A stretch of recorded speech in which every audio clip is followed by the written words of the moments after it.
Ang alingaw-ngaw ng kamatayan, ang tao at ang kahulugan ng pagkamatay. Tahimik ang gabi, ngunit sa bawat pintig ng puso ko, may tanong na bumubulong. Ano nga ba ang kahulugan ng buhay kung sa dulo ay kamatayan ang hantungan? Lumaki tayong takot sa salitang wakas, takot mamatay, takot mawala, takot makalimutan. Ngunit hindi ba't sa bawat paghinga, unti-unti rin tayong nawawala? Bakit nga ba tayo nabubuhay? Para bang habol tayo ng habol sa mga pangarap, sa yaman, sa kasikatan.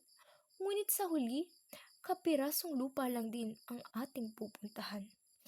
Ang tunay na tao ay hindi nasusukat sa tagal ng buhay, kundi sa lalim ng iniwan niyang alaala. At doon ko lang naintindihan na hindi pala kamatayan ang katapusan, kundi paalaala. Paalaala na ang oras ay regalo at sa bawat segundo ay utang. Kaya bago ko tuluyang mawala, nais kong mabuhay ng totoo, yakapin ang pagkakamali, patawarin ang sarili, at magmahal ng walang takot sa bukas.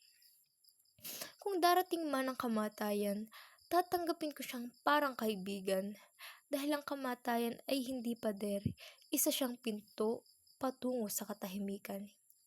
Hindi ako natapos, ako'y nagpatuloy. Sa puso ng mga nagmamahal ko, doon ako tunay na nabubuhay.